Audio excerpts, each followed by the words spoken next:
About to start the meeting momentarily. No, we have no more.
All right, we'll call the Health Committee meeting for Tuesday, April the 8th in session.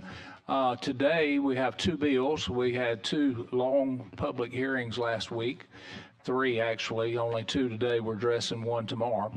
The first bill on the calendar is Representative Witt with HB 445. And we need to call the roll first. Representative Lee? Here. Representative Lipscomb? Representative Hall? Here. Representative Sorrells? Representative Mooney? Representative Warren? Representative Marcus? Here. Representative Gray? Here. Representative Rafferty? Here. Representative Paramore? Here. Representative Rigsby? Here. Representative Holt Jones? Here. Representative DeBose? Here. Representative Shiree? Here. Representative Brigniart? Here.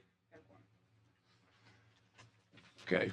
Representative Witt, you'd like to say a few words about the bill? And yeah, Mr. Chairman, members of the committee, certainly thank you for your time and allowing me to present the bill last week and have a very informative, I felt like, public hearing. I hope you've had time to look over the bill again and some of the questions and thoughts that were raised during that. I would like to point out that there's been some recent developments as of this week. Actually, this came out April the 8th, 2025 in a press release. And if you'll allow me just a moment, Herbal Oasis, a parent company of CBDMD Inc., said that their product will be in convenience stores, grocery stores, and other locations throughout Alabama and Florida Panhandle starting in late March. By this summer, Oasis will be available in grocery chains, convenience stores, boutique wellness shops, hospitality venues across major Alabama cities like Birmingham, Mobile, Huntsville, and college towns, Tuscaloosa and Auburn, as well as resort destinations, nightlife hubs in the Florida Panhandle. And according to this release, this includes support for on-premise accounts such as bars, restaurants, and lounges. And again, this is exactly what we discussed last week that we were trying to do, was stop this product being served in such a manner. And with that, I'll be glad to answer any questions from the committee or address any concerns. Representative Gray? I said enough last week. I just want to just pose something to you as far as this bill moves. Think about an economic impact study and maybe a task force to kind of combat some of this misinformation. And so that way we actually know the facts, we actually know how it's impacting Alabama, but I'm not going to speak against it. But I would encourage that we look at those two things in the future. Thank you for comments. Representative DeBose? Yes, I have a question I just want to clarify, because I know we're moving this stuff out of convenience stores, easy access places, and you want to put it in more regulated places like ABC stores and. But not ABC stores. The Okay. state doesn't need to be in the business, but they you will want to actually put be them the where ones. exactly? Yeah, 21 and over stores. Okay, liquor store. Licensed by ABC, and this would be also part of the requirement for the license would allow the municipality and the county to approve that and sign off on that license. So would the Delta 8 and Delta 10 products be available in those stores Those will be available in the stores, to 21 and up? 21 and up, capped at 5 milligrams. Okay. So also, would any chemically altered hemp products or any synthetic marijuana be available in those stores? In this bill, it would be, but again, it would be capped, which is the Delta 9, and there would be some up to the 5 milligram. Okay. And is There's current work still being done, okay. conversations upstairs. So explain to me again, why can't we just ban those synthetic marijuana? And Okay, well, you know, first of all, it's going to take the votes to get out of here to get a synthetic, and we do not have that at this time, as I have polled our membership. Second of all, this comes with the federal loophole, the Farm Bill in 2018. And there's certain derived, you know, as I mentioned last week, there was one product that had Delta 8, Delta 9, THC, A, and THCP. So there, every time there's something created, there's something else that spins out, and we're putting that under the control of ABC. I hope that answered your question. yeah. I'm trying to get guardrails and get it out of the hands of children at this time, and out of our, you know, not all grocery stores are selling, not all convenience stores are selling it, but we do have some bad actors that are profiting These off of our chemically altered hemp products will be available, unfortunately, still, because we're not banning them. Correct. We're not banning. Yes, Representative Rigsby. So, Representative, would the ABC store be able to put put regulations in Yes. effect if they didn't want this stuff sold in those stores? They will have They could regulations. self-regulate what is They sold will and have what is not. regulations, and they will have advertising requirements and things, so you'll not see the Doritos, the Airheads, and things like that that are strictly marketed for our kids. Thank you. All right, are there any other questions? I move, Representative Hall? I move we give the bill a favorable report as presented. Yes, we do have do you have a sub? Yeah, it was a sub that we were speaking off of that we had talked about last week. It is a sub, and that's what we went over last week, was discussed. We've covered it last week Yes. and this week, and what we've been speaking about Yes. today is in Yeah. law. Second by Representative Soros. All those in favor by saying aye. Aye. Those against, nay. Bill passes with favorable report. Now we need to pass it as substituted. Representative Hall, I move we give it a favorable report. have a motion. Second by Representative Paramore. All those in favor of favorable report for the bill as substituted by saying aye. Aye. Those against, nay. Bill passes. Thank you. Thank you, Mr. Chairman. Thank you, committee members.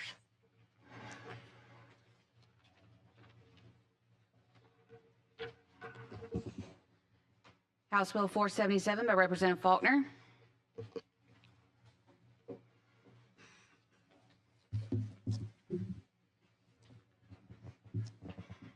Yes, sir. Representative Faulkner. Thank you, Mr. Chairman. Members, we did have a public hearing on this last week, and I explained the need for why this is being brought, and where our farmers, where they've been suffering, the economics of it, and that the rising cost of health care for them is a major problem and takes a lot of their household income. We know how important agriculture and farming is to this state, and 10 other states have already passed this option that I've brought before this committee and that I want to see this legislature pass. 10 other states have done this, and these health plans have the potential to save 30 to 60% on the cost of health care coverage. I mentioned to you that these 10 other states are not even close to what you had in the bill before you in terms of the regulation, in terms of the comprehensiveness of it. This bill before you, with a lot of time and effort in talking to interested parties, trying to address concerns, you have the most comprehensive Farm Bureau plan, and I know the chairman has seen a copy of those other Farm Bureau plans, but I can represent to you, for those of you that have not, that this is by far the most comprehensive. And even today, even since the committee, we have continued to do what we've done for the last several months, and we've agreed to some other amendments. I think the bill as is before you is in great shape, and I don't think it needs any amendments. But still, to address concerns like we've done, we are going to have some amendments today that I will tell you are friendly. Things that farmers and this plan was going to do already. But we're going to codify that in the law. I just caution you that this is going to be, we don't want to cause a lot of limitations on the ability to provide this type of affordable health plan option for the men and women, these farmers who are sitting here today. The idea is to allow this option like it's done in all these other states, and it's working really well. And what you have before you is already more comprehensive and puts more things than any of those other states. And the more we keep putting in, the more my fear is that we don't get to provide an adequate health care option for these farmers and small business owners. So I do caution, there are some amendments, Mr. Chairman, that we consider friendly, and we discuss those.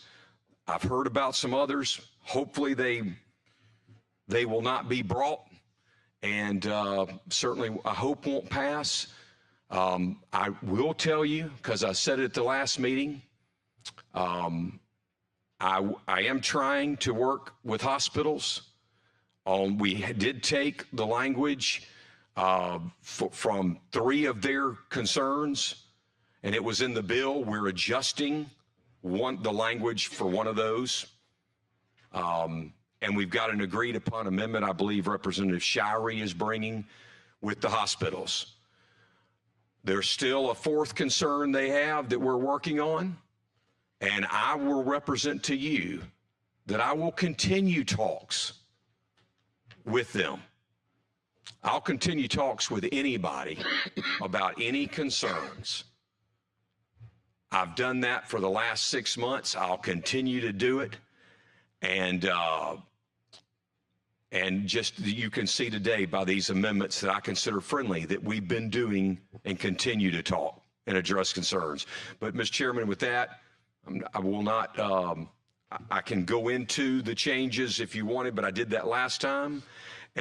Or I can go into the amendments or I can stop and let you Well, let's take it from here. Thank you. Let's do it this way. There are several amendments. Several are agreed upon. Some are contested.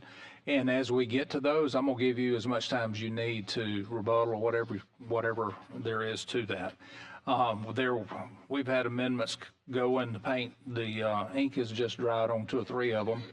So they're in. So they're in no particular order, which we thought I had made an order or tried to so everybody would know. But unfortunately, I think that got mixed up. So in your packet, you'll see where our clerk was talking about the number at the top left, UU-1. You see that? That's Representative Hope Jones.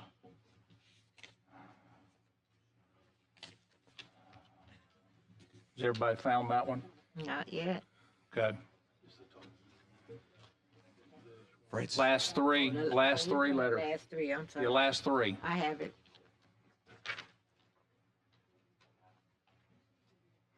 KHZMWUU-1. While they're finding that, may I ask them a question? Or do you want to Yeah. just go through? Oh, I can wait. Okay. Ms. Hall, do you have a question for the sponsor? Mr. Faulkner, you made a statement there are some things that causes limitations as it relates to this. Would you tell me what specifically were you referring to? Well, I mean, the more to me, we put into the law, the more regulation, more bureaucracy that we put into a law. I mean, the law's there. And so when you're looking at trying to provide options, to give a healthcare option to people, that's what you're trying to do. We're trying to do through this bill. The more regulation, the more bureaucracy that you put in, and the less flexibility you have. If it's to ever change 20 years from now, to give a member of remember, and I should have said this, let's remember, this is to provide a health plan option for their members. I understand that. This is not. You answered my question. Thank you. Thank you, Ms. Hall. Representative Hope Jones, if you would go over your amendment, please. Yes, sir. Thank you, Mr. Chairman. This is Amendment UU-1 that requires that the policy itself be sold by an insurance producer who is licensed to sell or solicit accident and health insurance in the state of Alabama, who is actually licensed. Mr. Chairman, if I may, as we said at the last committee meeting, we wanted to clarify that Representative Hope Jones brought up, and we consider this a friendly amendment, and happy to put this clarification in. Thank you. Thank you. All those in favor, or we have a first and a second who made the motion. Representative Jones, Representative Hall makes a second. Any questions? All those in favor by saying aye. Aye. All those against? Bill amendment passes.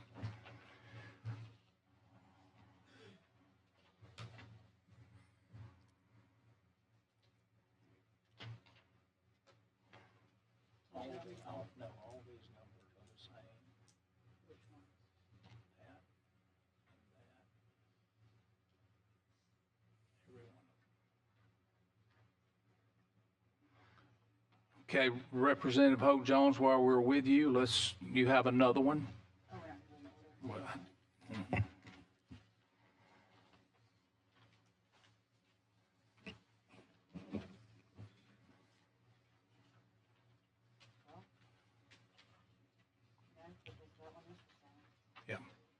Actually, these two have the same number. Go to number 7 on the list, the 5B.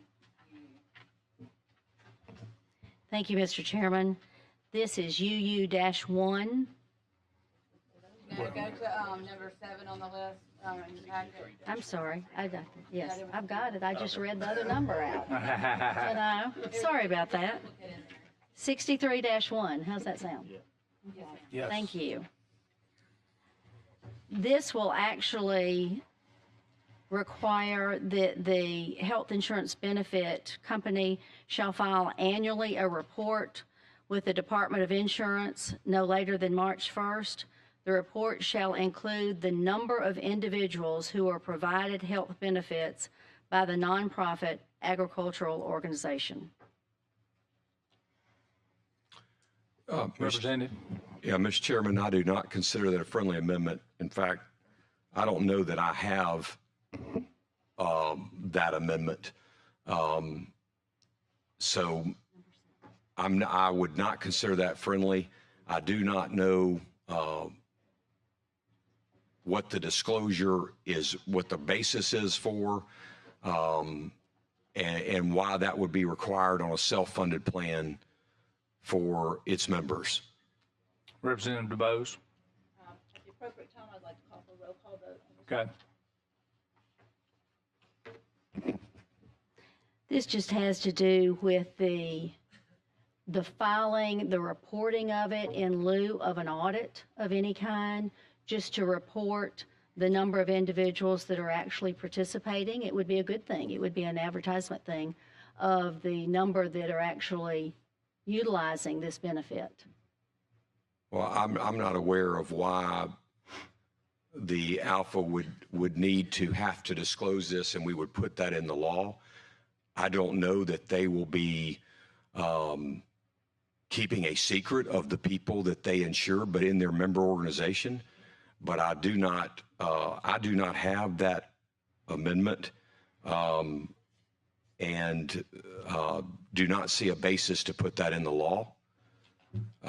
I don't know why a self-funded plan would need to have to do that under the law.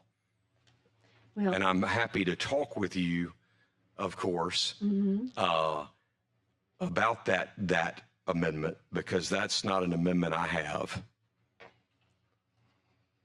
like I say, there's been a lot going on back and forth all day. But in lieu of any form of audit, this would be something that would be reported to the Department of Insurance. So that is the request for the amendment. I would just say, Mr. Chairman, I have been through the list of what we have here. We have an actuarial opinion that has to be filed. We're requiring them to have reinsurance. I don't know how that protects anybody. I don't, we've got the complaint procedure set up that is substantially similar to what the department has now for any other health company. And I don't know why a disclosure of people on our policies is necessary. And I do not know what that's doing in terms of consumer protection.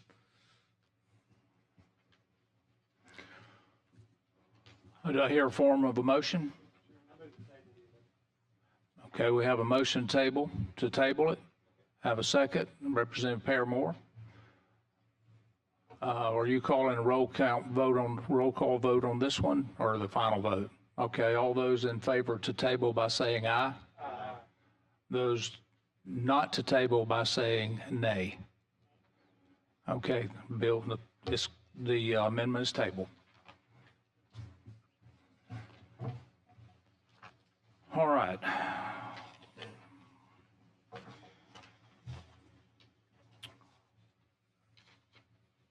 Well, Representative Hope Jones, we have one more, I believe, for you, correct?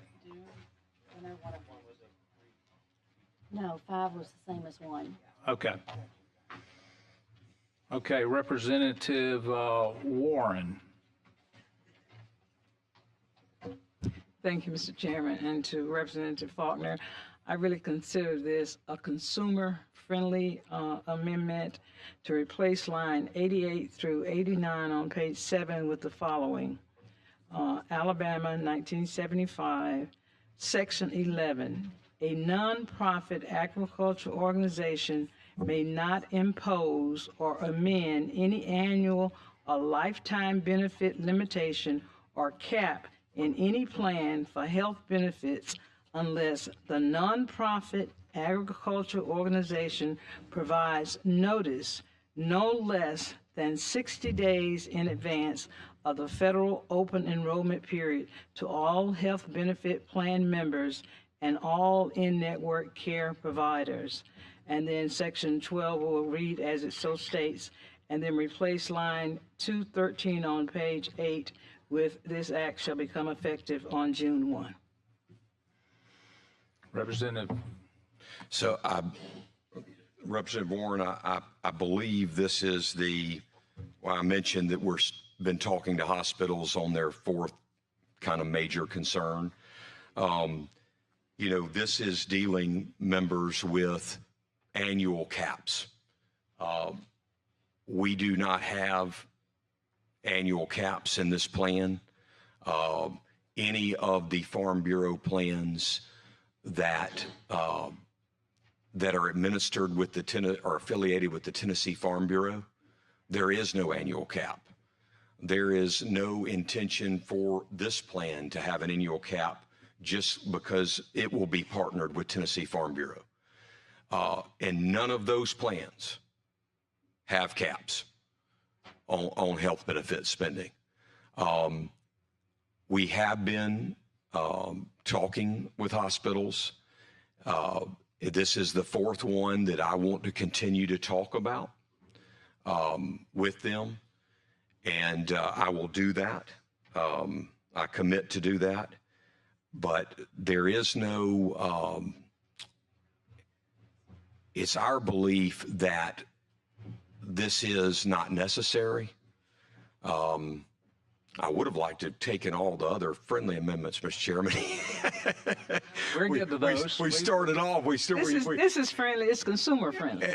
And Representative Warren, I commit to work, to continue to work with this, but I do not think it is necessary.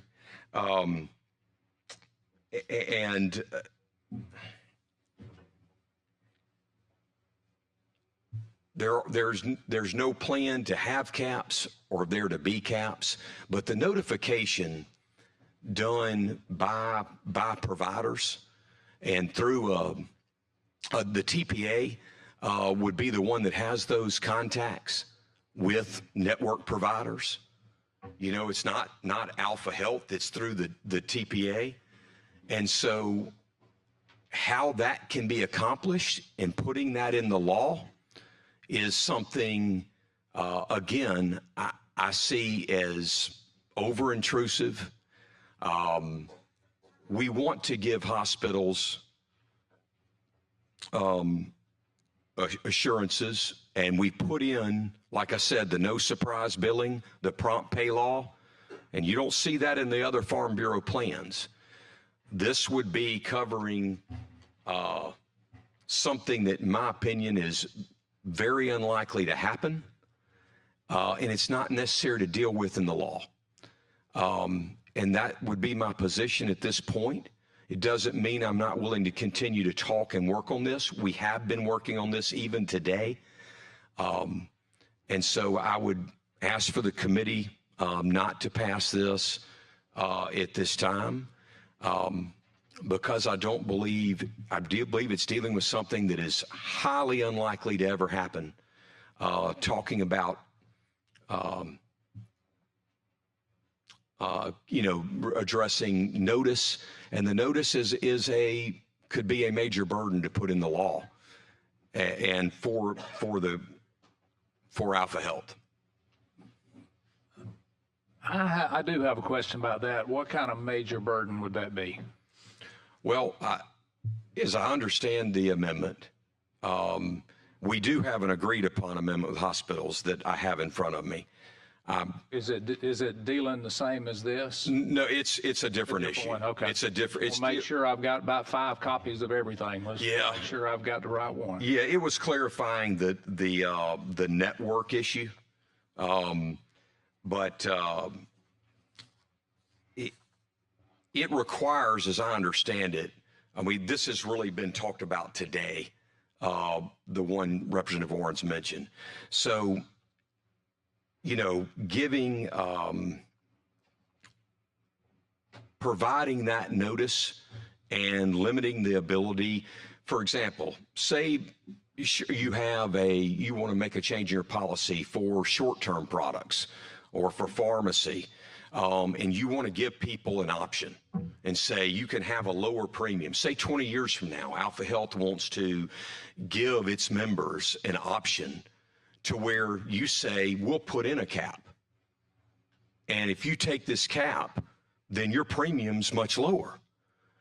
You want to have that flexibility to give them that option, but then to take the notice out to require that a notice go out to every provider when Alpha Health really doesn't have those relationships or those contracts. That's more through the TPA. So I understand where it's coming from, but again, it's putting a burden on the company and on something that they may not be able to meet in the law. And that's my concern, Mr. Chairman. And so I will say that this amendment is brand new today, Representative Warren. And so I do not have a copy of it, but I've seen it. And therefore I'd ask the committee not to pass this at this time. Representative Jones. Representative Warren, I just wanted to clarify your amendment. It looks like it strictly has to do with annual and lifetime benefits. And Representative Faulkner, we talked at the other hearing, and I wrote down the other day, you talked about planning, and now you've said highly unlikely and do not currently. If you're not planning on, if it's highly unlikely, if do not currently, then it shouldn't be a problem. Well, to agree to the notice of 60 days for, this hypothetical situation.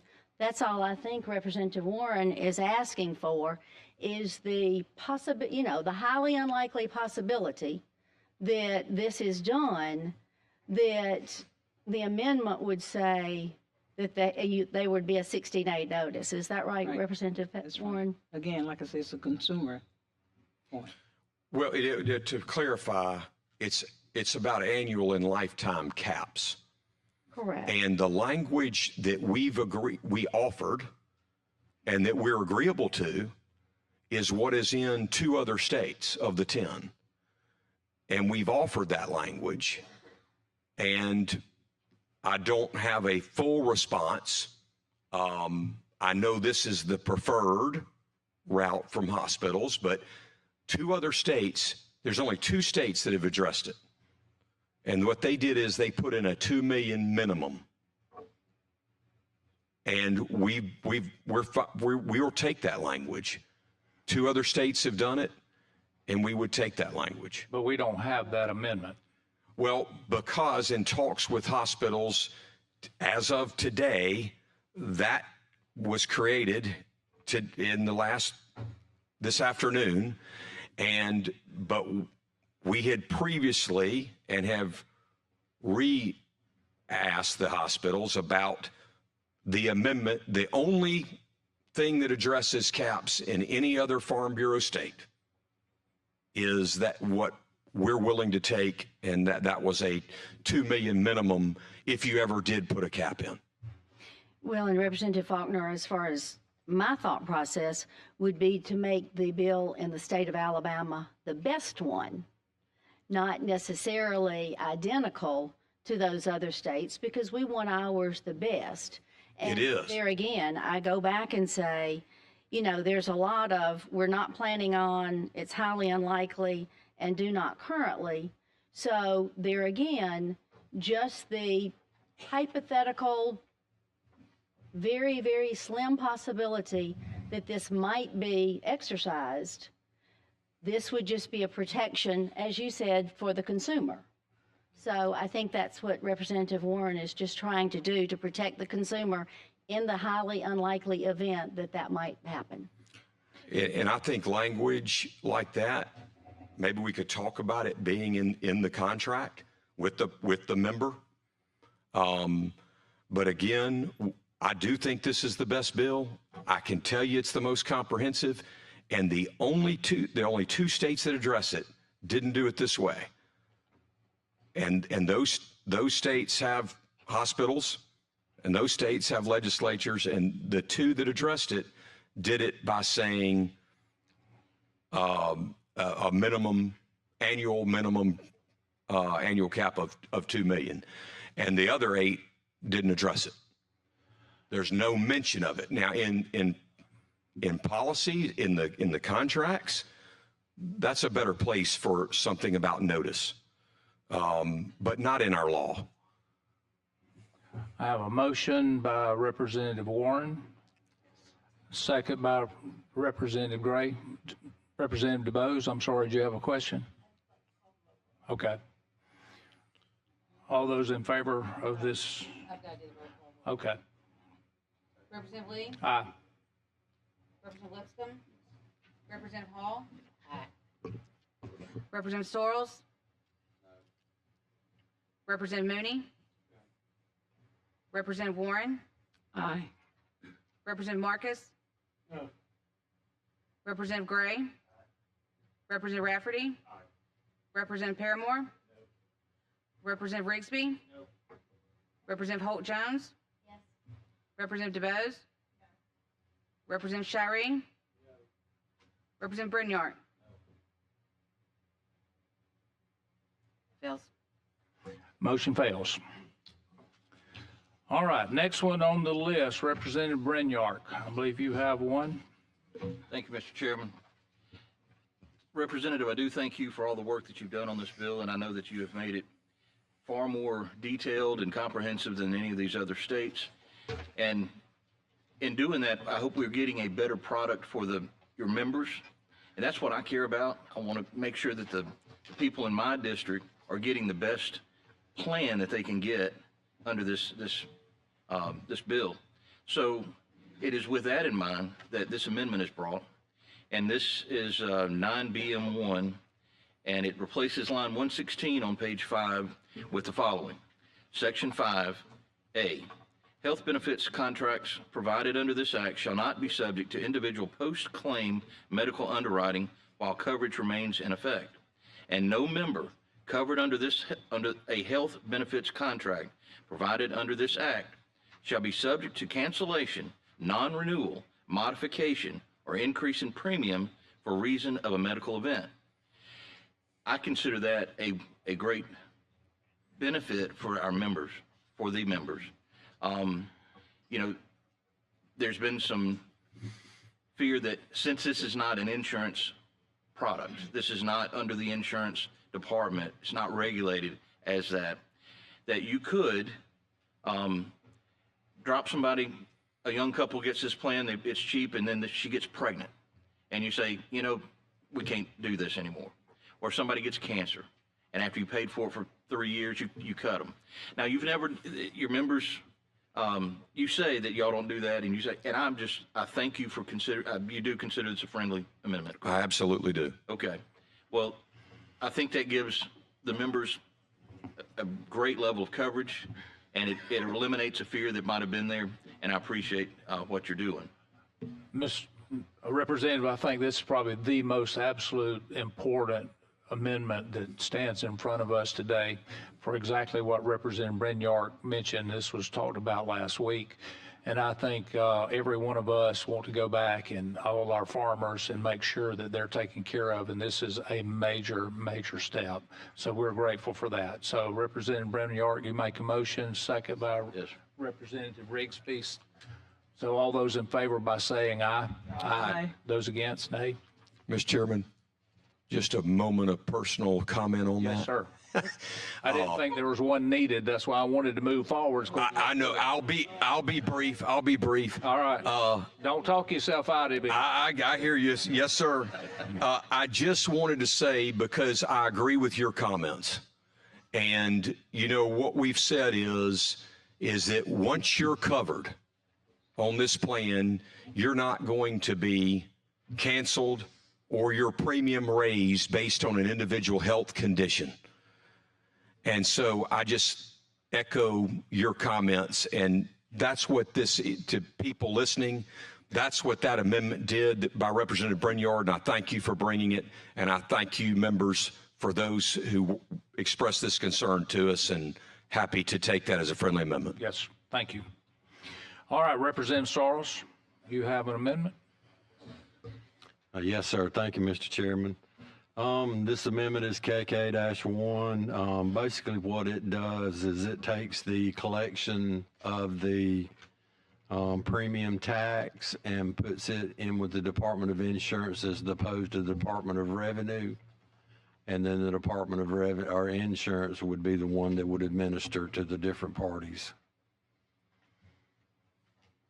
Mr. Chairman, we consider this a friendly amendment and discussed it with you. Representative Soros makes a motion. I hear a second. Representative Marcus has a second. All those in favor by saying aye. Aye. Those against, nay. Bill passes, or the amendment passes. All right. One I figured there'd be some conversation about here. Another one, this is this one right here. It is, Is this the new? by Representative Holt Jones, is the KHZMWUU-1. This is the newest one I just handed out. Which one is that? Thank you, Mr. Chairman. This is MWUU-1.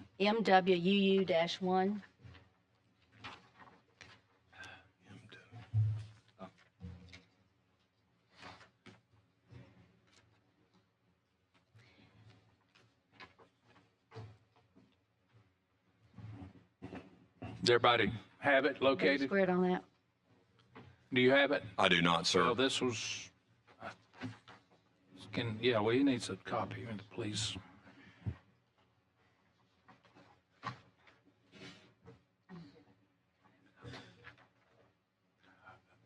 You did have it this afternoon. I don't know if you have a copy. I do, Mr. Chairman. Okay. I was under the understanding that some of this language was going to be, but yes, I have seen this. The lower part is the only part that affects. The upper part is the synopsis, which is unnecessary. Representative Hope Jones? Yes, sir. Replace lines 212 through 213 on page 8 with the following. Credited to the general fund, section 12, the Department of Insurance shall enforce this act. Section 13, the act shall be effective June 1st. Representative Gray? Would any representative? Yes, sir. Thank you, Mr. Chairman. Yes, sir. I do consider this an unfriendly amendment. And, you know, as I've mentioned to y'all and said enough, we've got more regulations in this bill. No other state has handed over enforcement of these plans to their insurance departments. We have the opportunity in this bill to follow the path of those others. This is a self-funded plan. And the Alabama Department of Insurance does not regulate self-insured plans. Why would we put that authority over this self-insured plan? There's no government money coming to this plan. I mean, to this. This is all self-funded, and our Alabama Department of Insurance does not regulate self-funded insurance plans. What does this mean? What does that language mean? Enforcement. Enforcement of what? We put in prompt pay law in this bill. We put in some no surprise billing. Those are federal. That's federal language. What does enforcement mean with regards to those provisions? What does enforcement mean with regard to any of this? Does that mean, what is that? To me, it's very vague. I don't know where that authority leads. We have in this bill a complaint procedure that allows them to review and comment just like they do with any complaint, the Department of Insurance, any complaint they have with any other health company. It's the same complaint process. And if someone had an issue, then they can do the same thing they can do with another health company. And that's that they can go to the courts. I believe we have plenty of oversight in here from the Department of Insurance on what they do. And that's handling complaints from policyholders, making sure we have good reinsurance, making sure we have the reserves to take care of claims. But there's nothing else that I know that's needed, and I don't know, this is too vague for me to understand and what that means. And I don't know that the Department of Insurance would know what that allows them to do or they can do. So that, Mr. Chairman, I would consider this an unfriendly amendment. Okay. Representative Gray, you had a motion earlier. And I'd like to second that motion. Okay, Representative Hope Jones. Yes. Sure. All right, any comments? Okay. Representative Lee. Aye. Representative Lipscomb. Representative Hall. Representative Sorrells. Representative Mooney. Representative Warren. Representative Marcus. Representative Gray. Representative Rafferty. Representative Paramore. Representative Rigsby. Representative Holt Jones. Representative DeBose. Representative Shirey. Representative Brignac. Passed. Amendment passes.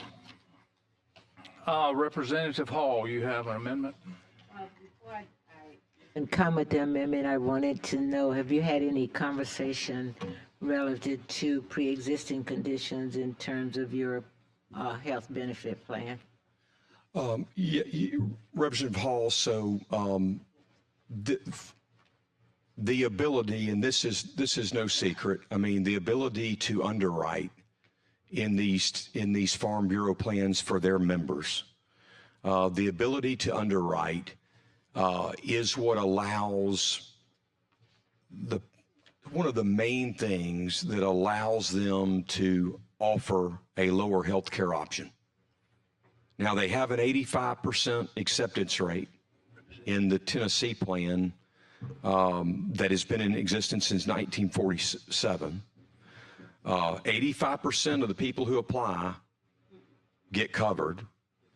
But yes, I mean, the reason this works and can work, you have to have the ability to underwrite. That's what made that amendment we put on a little while ago, when I spoke to it. It's very important.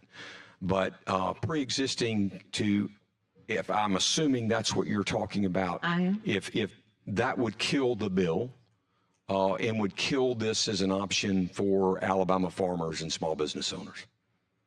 Thank you.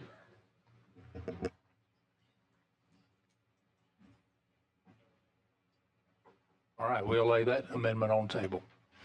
Representative Shirey, this is the last one that I know of.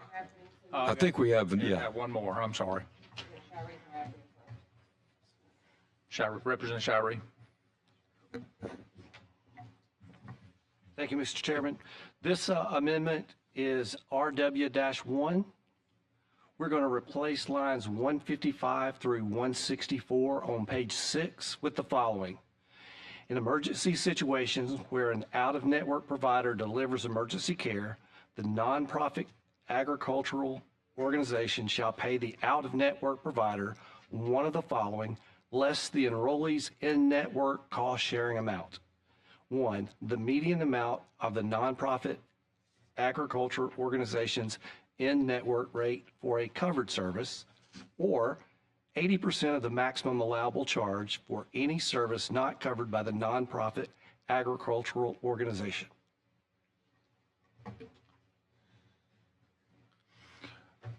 Representative Faulkner? Mr. Chairman, this is a friendly amendment. I want to thank the Hospital Association for working with us on this. We kind of got notified that the agreed language we had on this may not work, so really worked hard with them today, and this is the agreed upon language to fix that, and so it's a friendly amendment. Okay, we have a motion by Representative Shiree, second by Representative Paramore. All those any comments? All those in favor by saying aye. Aye. Those against, nay. Amendment passes. All right, now we're the one we're looking for, Representative Rafferty. Thank you, Mr. Chair. All right, everybody, the number for this one is I3F5EW6-1. What this amendment here does is it would provide that mental health, substance abuse disorder, and behavioral health treatment would be covered, as well as prescription drugs under these healthcare plans. I think I don't have to go into too much elaborate detail as far as why this is crucial and important for the state and for all people here in the state. So I'm happy to entertain any questions. Representative Gray, and second by Representative Holt Jones. Any questions? All those in favor by saying aye. Aye. And that was agreed upon, correctly? Yes, sir. Okay, not failed to let you say that, so we want to get that on the record. Thank you, Representative Rafferty, for bringing that, and something we were already doing, but I think it was a good amendment. Thank you. The amendment passes. All right, we're now back to the bill with several amendments. Representative Shiree. Okay. And we have a first and a second by Representative Paramore. All those in favor for this bill amended multiple times, happily and not happy in some cases. All those in favor by saying aye. Aye. Bill passes. Thank you for your work on this. Mr. Chairman, thank you very much, and members, thank you very much. All of you. Thank you.